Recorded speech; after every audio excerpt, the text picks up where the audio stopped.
प्यारे बच्चों, अपना पाठ 2 चल रहा था, सबसे बड़ा गरीब धनी। इसके अंदर अपन ने पाठ का भावार्थ समझ लिया था। पाठ के अंदर सुखिया के बारे में बताया गया है। सुखिया एक ऐसी दुखी महिला जिसने अपना पूरा जीवन संघर्ष में निकाल कर के भी अपने बच्चे को एक अच्छी शिक्षा दी और उसे काबिल इंसान बनाया। इसके अपन ने मौखिक प्रश्नोत्तर कर लिए थे। आज अपन प्रश्नोत्तर करेंगे, संक्षेप में लिखिए। तो इसके अंदर अपना पहला प्रश्न है, सुखिया की परिस्थितियों का संक्षिप्त में वर्णन कीजिए। अपन ने पूरी कहानी पढ़ी। पूरी कहानी के अंदर सुखिया की परिस्थिति जो है वो हमें साफ साफ नज़र आ रही है कि उसकी परिस्थिति में उसने कितनी कठिनाइयों का सामना किया। तो अपन इसका आंसर कैसे लिखेंगे? सुखिया की परिस्थिति बहुत ही चुनौतीपूर्ण थी। उसने बचपन से ही कठिनाइयों का सामना किया था और बचपन में उसके साथ क्या क्या हुआ था, उसके माता पिता भी चल बसे थे। दुनिया में उसका कोई भी नहीं था और वो उसका आर्थिक जीवन कैसा था? वो बहुत ज़्यादा गरीब थी और उसके पति का भी क्या हो गया था? देहांत हो गया था। लेकिन इतनी परेशानी होने के बावजूद भी उसने अपनी परिस्थितियों से हार नहीं मान करके मजदूरी करके उसने अपने पुत्र को पढ़ाया और डॉक्टर बनाया। अब अपना आता है दूसरा प्रश्न, डॉक्टर प्रसाद के चरित्र का संक्षिप्त में वर्णन कीजिए। इसमें डॉक्टर प्रसाद के चरित्र के बारे में बताना है कि डॉक्टर प्रसाद कैसे व्यक्ति थे। अपन ने पाठ पढ़ा, पाठ के अंदर अपन को डॉक्टर प्रसाद कैसे नजर आए? एक अत्यंत क्रूर, निर्दयी, अहंकारी व्यक्ति थे और डॉक्टर प्रसाद के अंदर त्याग की भावना बिल्कुल नहीं थी, बल्कि कैसी भावना थी? स्वार्थ की भावना थी। स्वार्थ की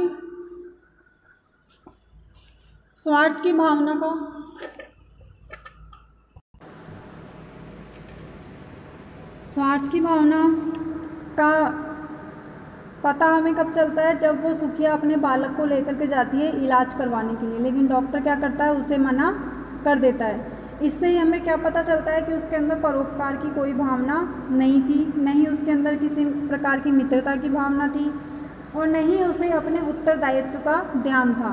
उसे यह पता नहीं था कि मैं एक डॉक्टर हूँ और किसी भी बीमार व्यक्ति का इलाज करना मेरा कर्तव्य बनता है और किसी के जीवन की रक्षा करना मेरा कर्तव्य बनता है। इस तरह से वो किसी के भी जीवन की वो रक्षा नहीं कर सकता था और नारी सम्मान की भी उसके अंदर भावना नहीं थी। नारी सम्मान की भावना का उदाहरण हमें 2 जगह देखने को मिलता है। एक जगह तो वो जब वो अपने बालक को लेकर के डॉक्टर के पास जाती है तो वहाँ पर उसकी बेइज्जती की जाती है सुखिया की। और दूसरा उदाहरण जब हमें वहाँ देखने को मिलता है जब वो अपने पुत्र के घर पर पेड़ पौधों में पानी दे रही होती है, तब वो उसे ए मालिन कह कर के पुकारता है। तो इन 2 उदाहरणों से हमें क्या पता चलता है कि उसके मन में नारी सम्मान जैसी कोई भावना नहीं थी। अब आगे आता है, डॉक्टर प्रकाश और डॉक्टर प्रसाद के स्वभाव में क्या अंतर था? अपन ने डॉक्टर प्रकाश और डॉक्टर प्रसाद दोनों का अंतर पढ़ा, अपन ने कहानी पढ़ी। पहले अपन देखते हैं डॉक्टर प्रसाद। डॉक्टर प्रसाद कौन थे? डॉक्टर प्रसाद वो व्यक्ति थे जिसके पास सुखिया अपने पुत्र को लेकर के आई थी, लेकिन उसने उसका इलाज करने से मना कर दिया था। फिर डॉक्टर प्रकाश कौन थे? डॉक्टर प्रकाश वो व्यक्ति थे जिन्होंने डॉक्टर प्रसाद के पुत्र का इलाज किया था, वो भी मुफ्त में किया था। तो अपन इसका स्वभाव में अंतर किस तरह से लिखेंगे? डॉक्टर प्रसाद एक बहुत ही निर्दयी, अहंकारी, स्वार्थी व्यक्ति थे, जबकि डॉक्टर प्रकाश कैसे व्यक्ति थे? दयालु, आत्मसम्मान की भावना वाले, परोपकारी और त्यागी व्यक्ति थे। नारी सम्मान जैसे गुणों से अनजान थे डॉक्टर प्रसाद, लेकिन डॉक्टर प्रकाश नारी सम्मान की भावना से युक्त व्यक्ति थे। डॉक्टर प्रसाद कैसे थे? कपटी थे, लेकिन डॉक्टर प्रकाश एक उदार व्यक्ति थे। आगे आता है अपना प्रश्न, आपके अनुसार इस कथा का अन्य शीर्षक क्या हो सकता है और क्यों? अपन ने ये पूरी कहानी पढ़ी।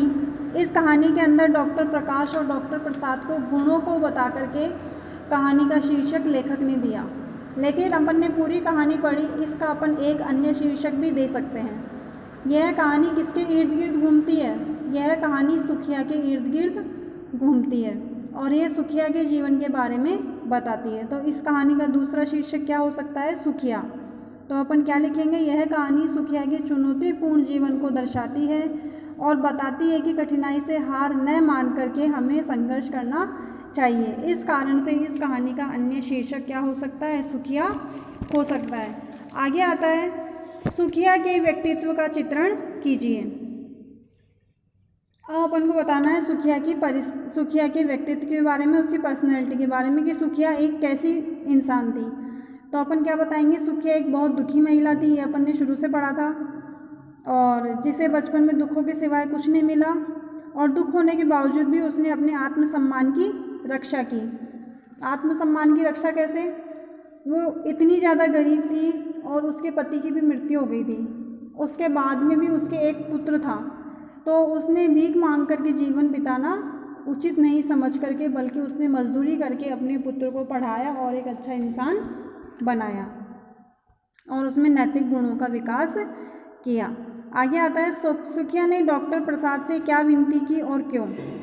तो सुखिया डॉक्टर प्रसाद के पास क्यों गई थी, सुखिया डॉक्टर प्रसाद के पास गई थी अपने बीमार पुत्र को लेकर के।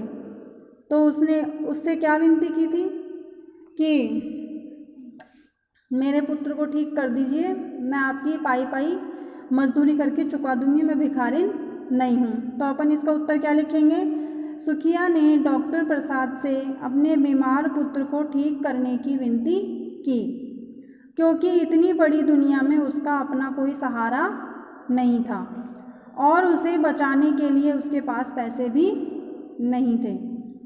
आगे आता है, निम्नलिखित पंक्तियों के भाव स्पष्ट कीजिए। इन पंक्तियों के भाव आपको उत्तर पुस्तिका में नहीं लिखने हैं और इन पंक्तियों के भाव जब मैंने आपको पाठ पढ़ाया था उसके अंदर मैंने आपको अलग अलग तरीके से स्पष्ट कर दिए थे। इस प्रश्न को आपको कॉपी में नहीं करना है। भावार्थ केवल कविता का लिखना है। फिर आगे अपना आता है बहुविकल्पीय प्रश्न, मतलब ऑब्जेक्टिव प्रश्न। सुखिया विधवा, बेबस परंतु स्वाभिमानी थी। फर्स्ट का आंसर क्या आएगा, स्वाभिमानी। सुखिया के पति की मृत्यु डेंगू से हो गई थी, क्या आ जाएगा, डेंगू। आगे आता है, आनंद एक होनहार विद्यार्थी था। इसका आंसर आएगा होनहार। ये थोड़ा सा कट हो गया है, आपको पीडीएफ में पूरा मिल जाएगा। इसका आंसर आएगा होनहार। फिर आगे आता है अपना, डॉक्टर प्रसाद का व्यक्तित्व कैसा था, उक्त सभी। आनंद का बुखार सही कैसे हुआ, बारिश के पानी से। कहानी के आधार पर वास्तव में गरीब कौन है, डॉक्टर प्रसाद। आगे है, डॉक्टर प्रसाद की फीस कितने रुपए थी, 100 रुपये। सुखिया को पड़ोस की महिला ने काढ़ा बनाकर पीने को कहा। सुखिया के बेटे को बुखार हुआ था। सुखिया का बेटा बड़ा होकर डॉक्टर बना। क्या आएगा इसका आंसर, डॉक्टर। डॉक्टर प्रसाद के बेटे के दिल में छेद था, छेद को बोलते हैं छिद्र। आगे आता है, डॉक्टर प्रकाश ने डॉक्टर प्रसाद के सारे रुपए लौटा दिए, मतलब जितने इलाज में रुपए लगे थे वो उसने सारे उसको लौटा दिए। फिर इसके बाद में अपना आता है भाषा व्यवहार, मतलब व्याकरण से संबंधित प्रश्न। इसमें अपना पहला है, निम्नलिखित शब्दों के विलोम शब्द लिखिए। आपको इसके अंदर विलोम शब्द बताने हैं। पहली बात तो विलोम किसे कहते हैं ये सुनिए। विलोम होता है अपने अर्थ का बिल्कुल उल्टा, जो हमें ज्ञान कराएगा उसे हम क्या कहेंगे, विलोम शब्द कहेंगे। पहला है विचलित। विचलित का विलोम स्थिर भी हो सकता है और अविचलित भी हो सकता है। फिर ममता, ममता का निर्ममता। ममता का मतलब प्रेम की भावना और निर्ममता का मतलब घृणा की भावना, निर्दयता की भावना। शांति का अशांति। स्वार्थ का परमार्थ। स्वार्थ यानी जो अपने हित के बारे में सोचेगा वो क्या कहलाएगा, स्वार्थी। परमार्थ यानी जो दूसरे के हित के बारे में सोचेगा वो क्या कहलाएगा, परमार्थी। विधवा, विधवा का सैधवा भी हो सकता है और विधुर भी हो सकता है। आगे आता है घृणा, घृणा का प्रेम। विलंब, विलंब का शीघ्रता। जीवन, जीवन का मृत्यु। उपकार, उपकार का अपकार। गरीब, गरीब का अमीर। आगे आता है निम्नलिखित शब्द समूह के लिए एक शब्द बनाइए, मतलब वाक्यांश के लिए एक शब्द। वाक्यांश के लिए एक शब्द क्या होता है? एक पूरा वाक्य दिया हुआ रहता है, फिर एक ऐसा शब्द ढूंढकर निकालना जिस शब्द से हमें क्या हो, उसकी अनुभूति हो जाए, उसकी पहचान हो जाए। जैसे कि जहाँ पर देवताओं की पूजा की जाती है उसे हम क्या कहते हैं? मंदिर कहते हैं। तो मंदिर शब्द से हमें क्या हो रही है? पूरी मतलब अनुभूति हो रही है कि मंदिर क्या है क्या नहीं है, पूरी अनुभूति हो रही है हमें। आगे जैसे कि जो हमारी रक्षा करता है उसे हम क्या कहते हैं? रक्षक कहते हैं। रक्षा करने वाला रक्षक, हम रक्षा करने वाला, ये क्या है? एक बहुत बड़ा वाक्य है। अपन इसको छोटे शब्द समूह में लगाएंगे तो क्या हो जाएगा? रक्षक हो जाएगा। ऐसे ही है कुछ वाक्य जिसकी कोई सीमा न हो, उसे हम क्या कहेंगे? असीम। जो शरण में आया हो उसे क्या कहेंगे? शरणार्थी। जो उपकार को मानता हो, कृतज्ञ। जो सहन न किया जा सके, असहनीय। जिसका पता न हो, अज्ञात। जिसके पास कुछ न हो, अकिंचन। फिर आगे अपना आता है निम्नलिखित शब्दों का संधि विच्छेद कीजिए। संधि अपन डिटेल में जब संधि का टॉपिक पढ़ाया जाएगा तब पढ़ेंगे। अपनी आती है जैसे कि नियमानुसार, नियमानुसार का संधि विच्छेद करेंगे, क्या बन जाएगा? नियम प्लस अनुसार। उत्तराधिकारी, उत्तर प्लस अधिकारी। स्वाभिमान, स्व प्लस अभिमान। दुर्भाग्य, दुह प्लस भाग्य। ऐसे ही आगे आता है निम्नलिखित मुहावरों का अर्थ लिख करके वाक्यों में प्रयोग कीजिए। मैं आपको केवल मुहावरों के अर्थ बताऊंगी। मुहावरों का वाक्यों में प्रयोग आपको अपने विवेक से, अपनी बुद्धि से करना है। जैसे पहला है अपना चिकनी चुपड़ी बातें करना। इसका मतलब क्या होता है? मीठी मीठी बातें करना। इसका जैसे एक का वाक्य प्रयोग में बता देती हूँ। नेता लोग चुनाव के समय चिकनी चुपड़ी बातें करते हैं। कीचड़ में कमल खिलना। अनुपयोगी वस्तुओं से अच्छी वस्तुएं निकलना। हाथ फैलाना का मांगना। होठ चबाना का भीतरी क्रोध को प्रकट करना। धैर्य का बांध टूटना मतलब अपनी बुद्धि को खो देना। अब इनका वाक्यों में प्रयोग आप अपने विवेक से करेंगे। आज के लिए इतना ही, फिर कल अपन देखेंगे पर्यायवाची और गद्यांश।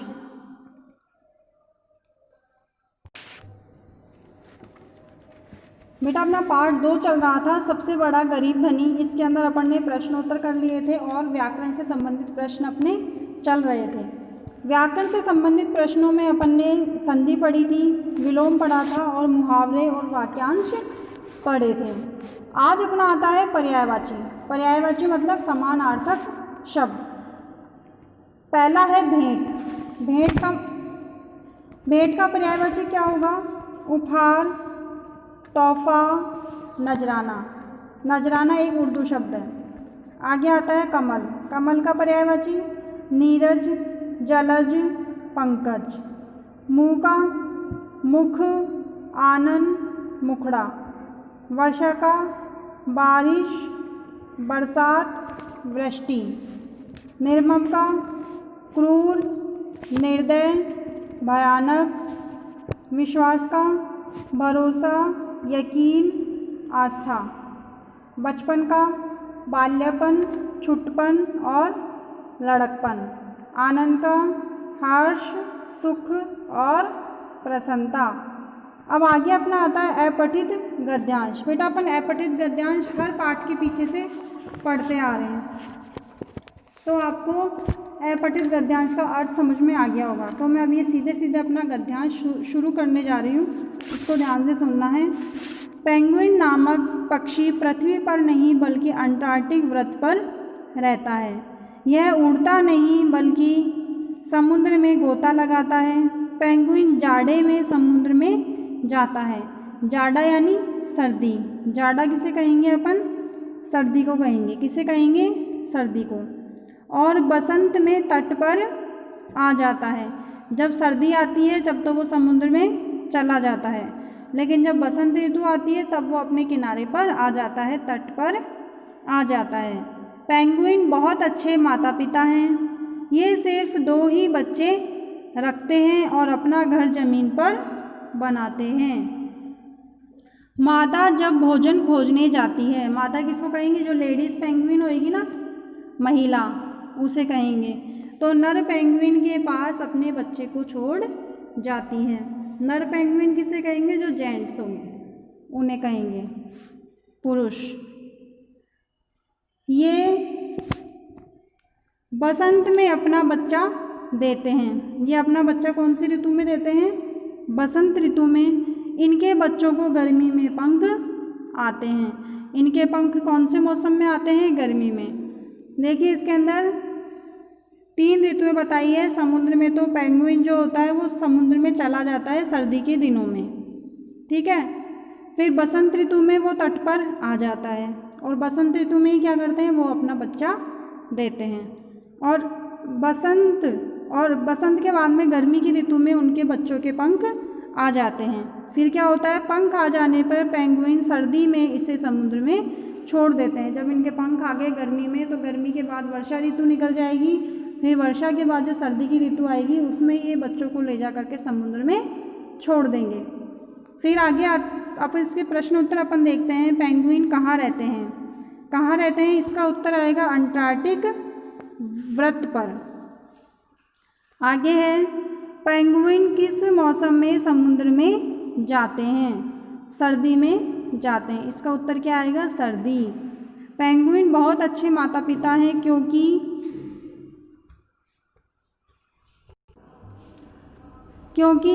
ये जब भोजन ढूंढने जाते हैं तो अपने बच्चों को नर पेंगुइन के पास छोड़ जाते हैं। आगे है, भोजन की तलाश में कौन जाता है? भोजन की तलाश में कौन जाता है? मादा पेंगुइन। पेंगुइन के लिए कौन सी बात सत्य है?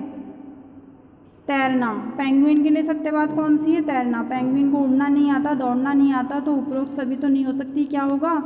तैरना होगा।